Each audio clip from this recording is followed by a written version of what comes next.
சென்னையில் 119 என்ற தடம் எண் கொண்ட அரசு பேருந்தின் டிஜிட்டல் பலகையில் தக்காளி வெற்றிக் கழகம் என்று ஒளிபரப்பான சம்பவம் தொடர்பாக மாநகர போக்குவரத்து கழகம் விளக்கம் அளித்திருக்கிறது.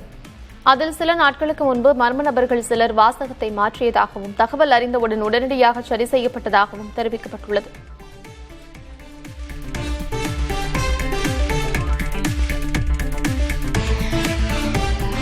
கல்வியை மாநில பட்டியலுக்கு கொண்டு வருவதில் உறுதியாக இருப்பதாக அமைச்சர் ராஜ்மோகன் தெரிவித்தார். நீட் தேர்வை ரத்து செய்ய வலியுறுத்தி அனிதாவின் சகோதரர் உள்ளிட்டோர் 5வது நாளாக உண்ணாவிரத போராட்டத்தில் ஈடுபட்டனர். அவர்களை நேரில் சந்தித்து ஆதரவு அளித்ததோடு செய்தியாளர்களிடம் பேசிய அமைச்சர் ராஜ்மோகன், நீட் தேர்வு மாணவர்களுக்கு விரோதமானது என்றும் அதனை முற்றிலும் எதிர்ப்பதே தமிழக அரசின் நிலைப்பாடு என்றும் தெரிவித்தார்.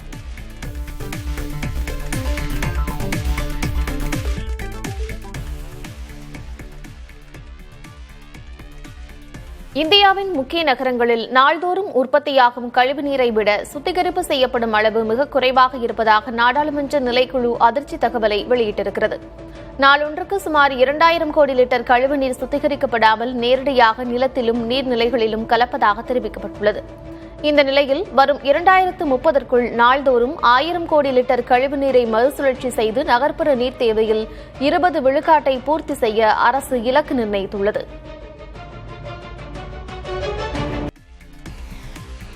பஞ்சாப் மாநிலத்தில் ஒரு மரத்தை வெட்டினால் அதற்கு பதிலாக 10 மரக்கன்றுகளை நட வேண்டும் என்பதை கட்டாயமாக்கும் புதிய மசோதாவுக்கு பஞ்சாப் அமைச்சரவை ஒப்புதல் அளித்திருக்கிறது. நகர்ப்புறங்களில் வேகமாக குறைந்து வரும் பசுமை போர்வையை பாதுகாக்க பஞ்சாப் மரங்கள் பாதுகாப்பு மசோதா கொண்டுவரப்படுகிறது. இதன் மூலம் அனுமதியின்றி மரங்களை வெட்டுவது தண்டனைக்குரிய குற்றமாக்கப்படுவதோடு விதிகளை மீறுபவர்களுக்கு 10,000 ரூபாய் முதல் 50,000 ரூபாய் வரை அபராதம் விதிக்கவும் வழிவகை செய்யப்பட்டிருக்கிறது. கர்நாடகாவின் நாகர்கோலே புலிகள் காப்பகத்திற்குட்பட்ட கபினி நீர்த்தேக்கத்தை புலி ஒன்று நீந்தி கடந்து சென்ற அரிய காட்சி சமூக வலைதளங்களில் வைரலாகி வருகிறது. அந்தரசந்தை வனப்பகுதியில் படகு சவாரி சென்ற சுற்றுலா பயணிகள் புலி ஒரு கரையிலிருந்து மறுகரைக்கு நீண்ட தூரம் நீந்தி சென்றதைக் கண்டு பரவசமடைந்தனர். நடுவழியில் புலி நீரில் மூழ்குவது போல் தோன்றியதால் சிறிது நேரம் பதற்றம் நிலவிய போதிலும் புலி பாதுகாப்பாக மறுகரையை அடைந்ததால் பயணிகள் நிம்மதியடைந்தனர்.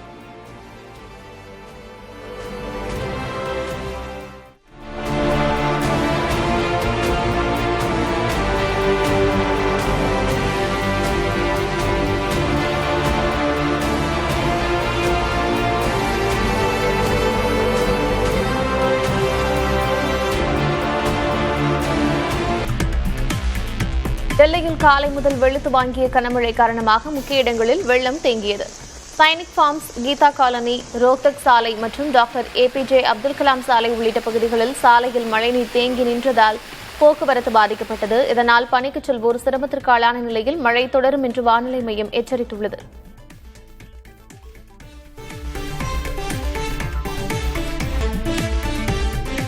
நீலகிரி மாவட்டம் முதுமலை புலிகள் காப்பக பகுதியில் செந்நாய்கள் கூட்டம் சாலையோரம் ஓய்வெடுத்த காட்சிகள் சுற்றுலா பயணிகளை கவர்ந்திருக்கிறது.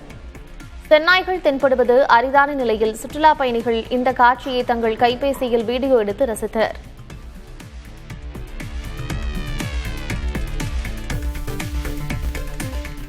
ஆடி கிருத்திகையொட்டி திருத்தணி முருகன் கோயிலில் காவடிகளுடன் பக்தர்கள் திரண்டனர். விழாவை முன்னிட்டு மூலவருக்கு சிறப்பு அபிஷேகங்களும் தங்க ஆபரணங்கள் மற்றும் வைர கிரீட அலங்காரத்துடன் தீபாராதனையும் நடைபெற்றன.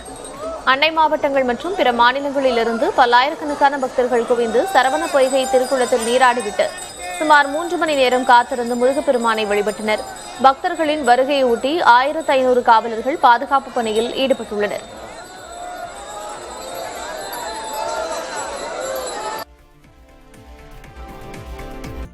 தஞ்சை மாவட்டம் சாக்கோட்டையில் நம்மாழ்வார் பெயரில் வேளாண் கல்லூரி அமைக்கப்படும் என வேளாண் துறை அமைச்சர் வினோத் அறிவித்துள்ளார். 15 கோடி ரூபாய் மதிப்பீட்டில் அமையவுள்ள இக்கல்லூரிக்காக முதற்கட்டமாக 5 கோடி ரூபாய் ஒதுக்கீடு செய்யப்பட்டுள்ளதாகவும் அவர் தெரிவித்தார்.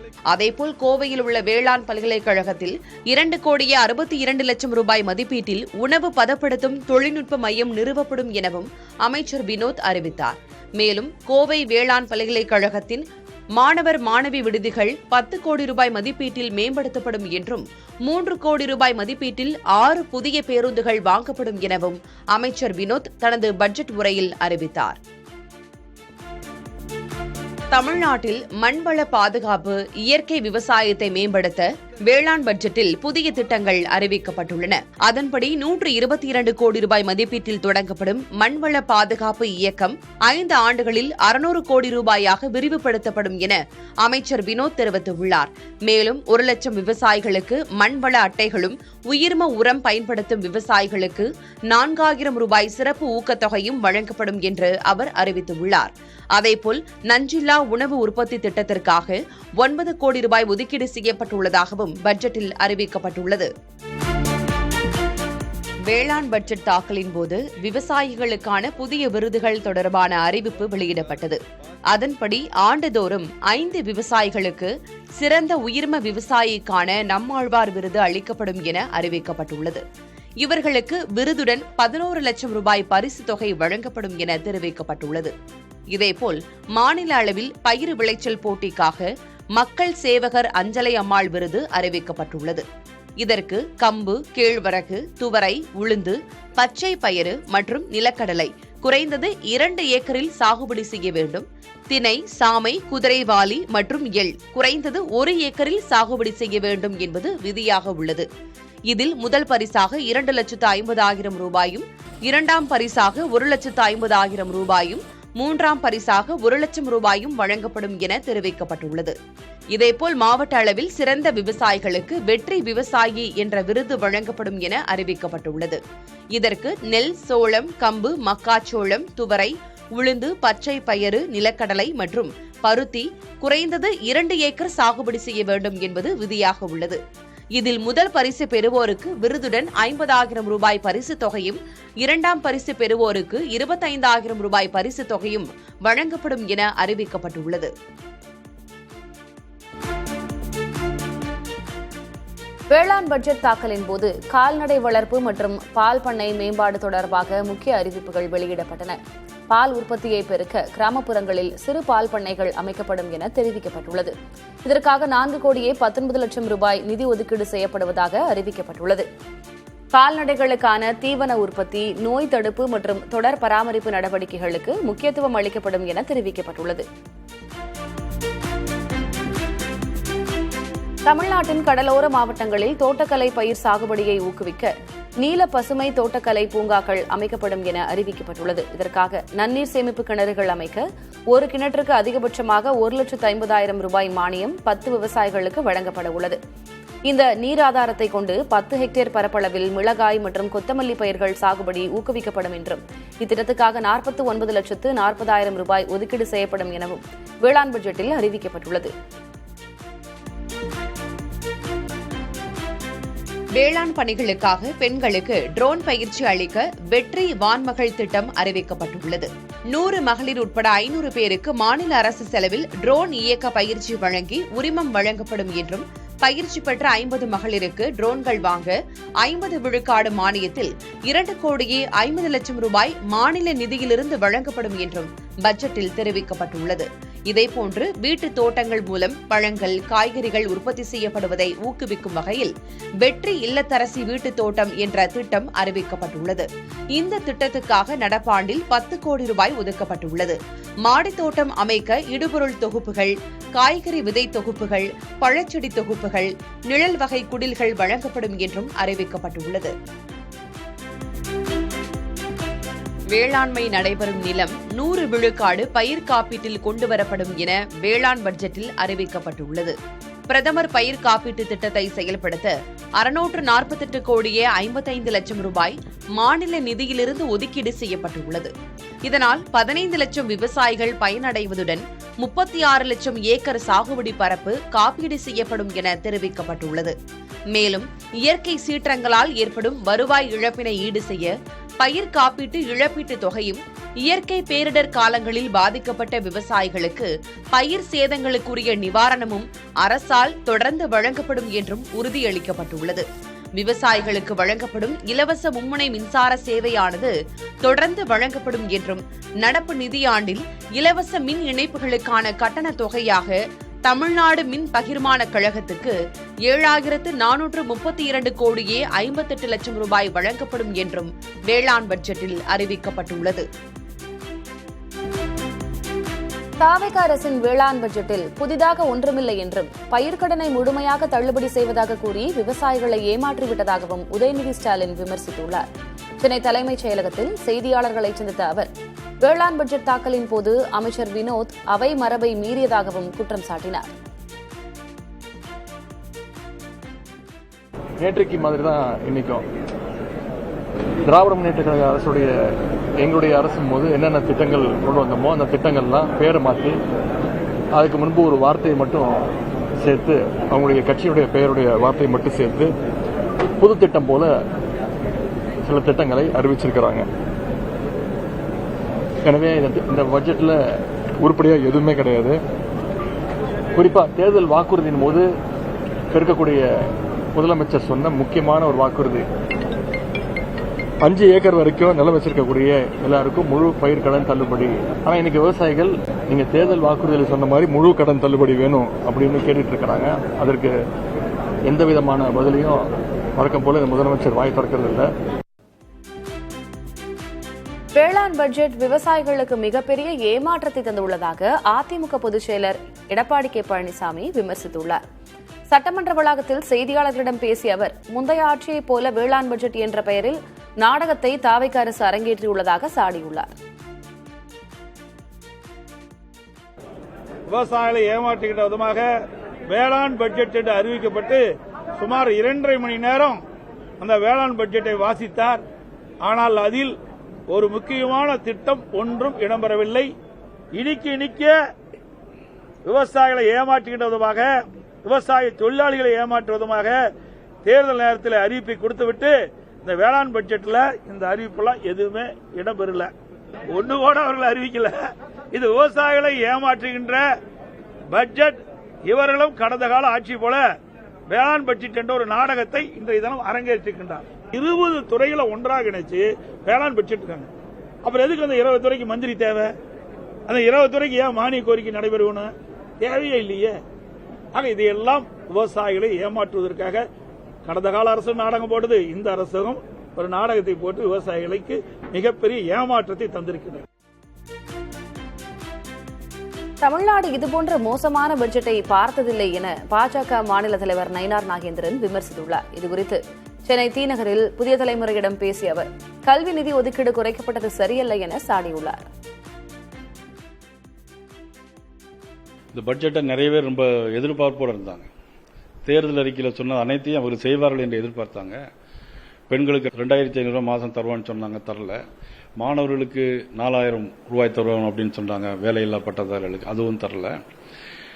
அறிவிக்கப்பட்ட எல்லாமே எதுவுமே செய்யலை. 15 திட்டங்களை பேரை மாற்றி வச்சிருக்கிறாங்க. எல்லாத்துக்குமே பேரை மாற்றி வெற்றி அப்படின்னு வச்சிருக்கிறாங்க. அது தேவையில்லாத பேர் மாத்துறாங்களோ இல்லையோ, திட்டங்களை முழுமையா சொல்ல வேண்டிய விஷயங்களை மக்களுக்கு தெளிவான முறையில் சொல்லாம ஒளிவு மறைவான பட்ஜெட், ஏமாற்றமான பட்ஜெட். இந்த பட்ஜெட்ல பாத்தீங்கன்னா கல்விக்கு பாத்தீங்கன்னா கடந்த ஆண்டு 46,000 கோடி ரூபாய் ஒதுக்கியிருந்தாங்க. இப்போ ஒரு 44,000 கோடி, 2,000 கோடி ரூபாய் கம்மி. காவிரி தொடர்பாக அனைத்துக் கட்சி கூட்டம் நடத்த முதல்வர் விஜய் மறுப்பதாக எதிர்க்கட்சித் தலைவர் உதயநிதி ஸ்டாலின் குற்றம் சாட்டியுள்ளார். சென்னை தலைமைச் செயலகத்தில் செய்தியாளர்களிடையே பேசிய அவர் காவிரி விவகாரம் உள்ளிட்ட அனைத்து பிரச்சினைகள் குறித்தும் சட்டமன்றத்தில் கேள்வி எழுப்பியிருப்பதாகவும் முடிந்தால் முதல்வர் விஜய் அதற்கெல்லாம் பதில் கூறட்டும் எனவும் சவால் விடுத்தார். நாங்க தொடர்ந்து கேட்டுட்டே இருக்கோம், அனைத்து கட்சி கூட்டத்தை கூட்டுங்க.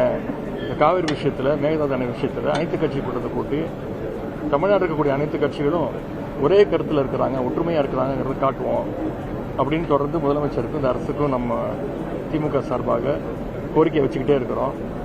அதற்கும் வழக்கம் போல இந்த முதலமைச்சர் வாயை திறந்து பதில் சொல்ல மாட்டேங்கிறாரு. பயிர்க்கடன் தள்ளுபடி பண்ண போறோம்னு நாங்க வாக்குறுதி கொடுத்தவன் சொல்லுங்க. வாக்குறுதி கொடுத்தது யாரு? முழு பயிர்க்கடன் நாளைக்கு இது அனைத்தையும் சட்டமன்றத்தில் பேச இருக்கிறோம். முடிஞ்சா தைரியம் இருந்தா முதலமைச்சர் இது எந்திரிச்சு இதுக்கெல்லாம் பதில் சொல்லட்டும். நாங்க அவையில பதில் சொல்றோம். வறட்சி பற்றி பேசாமல் புகழ்ச்சி பாடி முதல்வரின் உச்சி குளிர பாராட்டு மழை பொழிய பயன்பட்டதுதான் வேளாண் பட்ஜெட் என திமுக தலைவர் மு.க. ஸ்டாலின் விமர்சித்துள்ளார். இதுகுறித்து எக்ஸ் வலைதளத்தில் அவர் வெளியிட்ட பதிவில் மற்றொரு பெயர் மாற்ற நிகழ்வாகவே வேளாண் பட்ஜெட் தாக்கல் நடந்து முடிந்துள்ளதாக குறிப்பிட்டுள்ளார். திராவிட மாடல் அரசின் திட்டங்களுக்கு மேல் வெற்றி என்ற லேபிளை ஒட்டினால் வேலை முடிந்தது என்று இந்த அரசு நினைக்கிறதா என்று கேள்வி எழுப்பியுள்ளார். குறுவை சாகுபடி பாதித்து அரசின் உதவிக்கரத்தை எதிர்பார்த்து காத்திருக்கும் டெல்டா உழவர்களுக்கு எதுவும் இல்லாத வெற்று பட்ஜெட்டாக இந்த வேளாண் நிதிநிலை அறிக்கை அமைந்துள்ளதாக அவர் விமர்சித்துள்ளார். உழவர் பெருமக்களின் கோரிக்கைகளை உரத்த குரலில் இந்த கூட்டத்தொடர் முழுவதும் திமுக உறுப்பினர்கள் எழுப்ப இருப்பதாக குறிப்பிட்டுள்ள அவர், உறக்கத்தில் இருக்கும் அரசு விழித்துக் கொண்டு பதில் சொல்லியாக வேண்டும் என தெரிவித்துள்ளார். சென்னை பல்லாவரம் ஆவடி உழவர் சந்தைகள் நவீனமயமாக்கப்படும் என வேளாண் பட்ஜெட்டில் தமிழக அரசு அறிவித்திருக்கிறது. மாநிலத்தில் உள்ள மற்ற அனைத்து உழவர் சந்தைகளையும் புனரமைக்க 20 கோடி ரூபாய் நிதியும் ஒதுக்கப்பட்டுள்ளது. இதேபோல் காஞ்சிபுரம், தூத்துக்குடியில் தலா 500 மெட்ரிக் டன் கொள்ளளவில் குளிர்பதன கிடங்குகளும் 22 கோடி ரூபாய் செலவில் 57,000 மெட்ரிக் டன் கொள்ளளவில் வெங்காய சேமிப்பு கிடங்குகளும் அமைக்கப்படும் என பட்ஜெட்டில் அமைச்சர் வினோத் அறிவித்துள்ளார். தமிழகத்தில் இந்துக்களின் மத உணர்வுகள் பாரபட்சமாக அணுகப்படுவதாக பாஜக மூத்த தலைவர் தமிழிசை சவுந்தரராஜன் குற்றம் சாட்டியுள்ளார். வேளாண் பட்ஜெட்டை திருப்பதி கோவிலில் வைத்து பூஜித்த போது எழுந்த எதிர்ப்பு குரல் நிதியமைச்சர் ஜெபமாலையுடன் வந்து பட்ஜெட்டை தாக்கல் செய்தபோது எழவில்லை என தமது அறிக்கையில் குறிப்பிட்டுள்ளார். யாருடைய தனிப்பட்ட மத நம்பிக்கையையும் விமர்சிக்கவில்லை என கூறியுள்ள தமிழிசை, அனைத்து மதங்களுக்கும் ஒரே அளவுகோல் பின்பற்றப்பட வேண்டும் என்றும் வலியுறுத்தியுள்ளார்.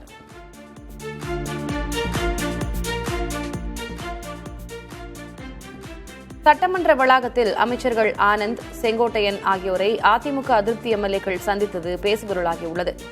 அமைச்சர்களை அதிமுகவைச் சேர்ந்த S P Velumani, C V Shanmugam, KP Anbazhagan ஆகியோர் சந்தித்து ஆலோசனை மேற்கொண்டனர்.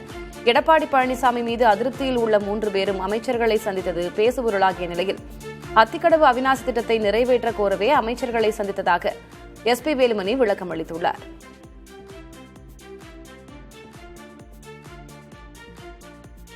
அத்திக்கடவு அவிநாசி திட்டம் நம்ம கொண்டு வந்தோம், அதிமுக ஆட்சியில் கொண்டு வந்தோம்.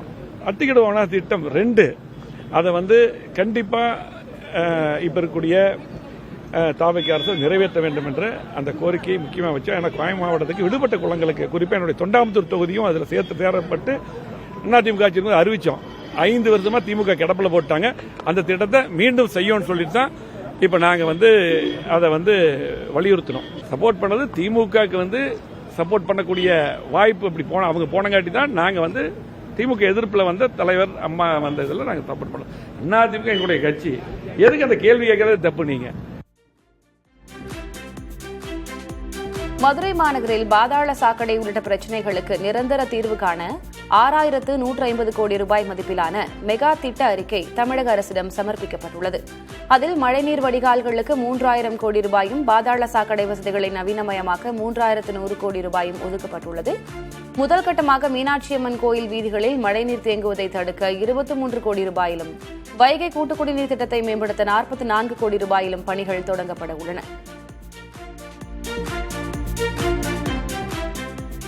நெல்லை மாவட்டம் அகஸ்தியர் அருவிக்கு ஆகஸ்ட் 7 முதல் 10 நாட்களுக்கு செல்ல வனத்துறை தற்காலிக தடை விதித்துள்ளது. காரையார் சொரிமுத்து அய்யனார் கோயிலில் ஆடி அமாவாசை திருவிழாவை முன்னிட்டு பாதுகாப்பு மற்றும் தூய்மை பணிகள் மேற்கொள்ளப்பட உள்ளன. இதனால் ஆகஸ்ட் 7 முதல் 16ஆம் தேதி வரை அகஸ்தியர் அருவி தற்காலிகமாக மூடப்படுவதாக களக்காடு முன்னத்துறை புலிகள் காப்பக நிர்வாகம் தெரிவித்துள்ளது.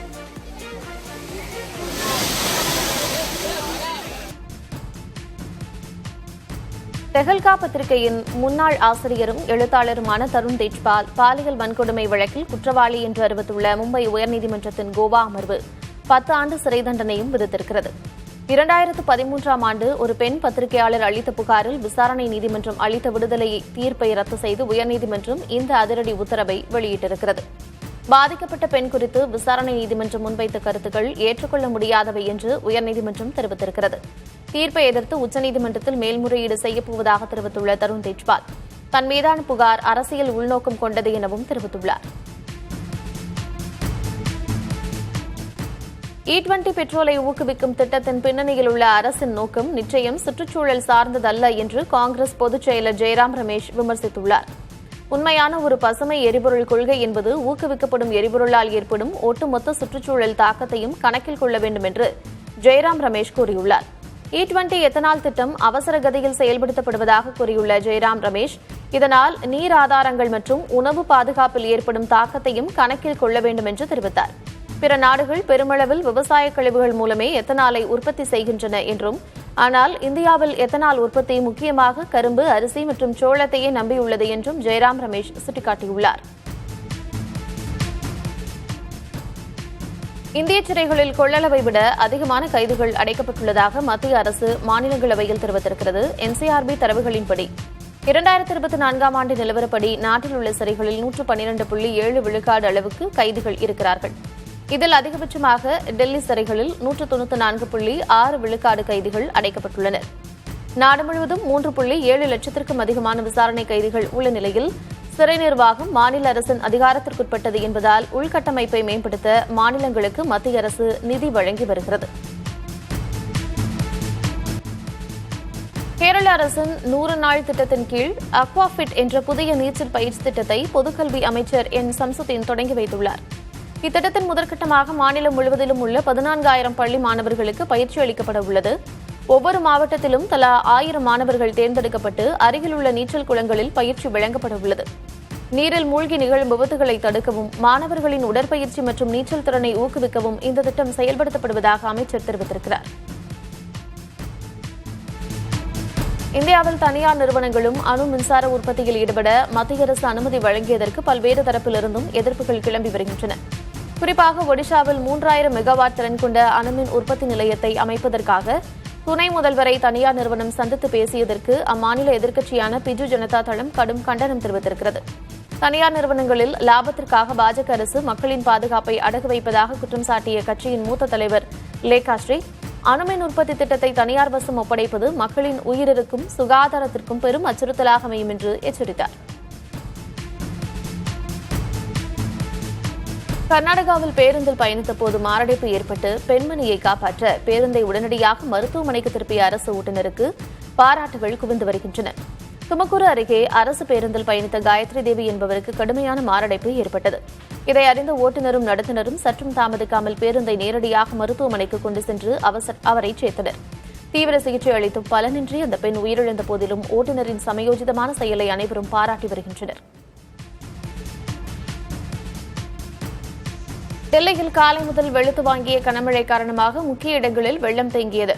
சைனிக் ஃபார்ம்ஸ், கீதா காலனி, ரோஹ்தக் சாலை மற்றும் டாக்டர் APJ அப்துல் கலாம் சாலை உள்ளிட்ட பகுதிகளில் சாலையில் மழைநீர் தேங்கி நின்றதால் போக்குவரத்து பாதிக்கப்பட்டது. இதனால் பணிக்கு செல்வோர் சிரமத்திற்கு ஆளான நிலையில் மழை தொடரும் என்று வானிலை மையம் எச்சரித்திருக்கிறது.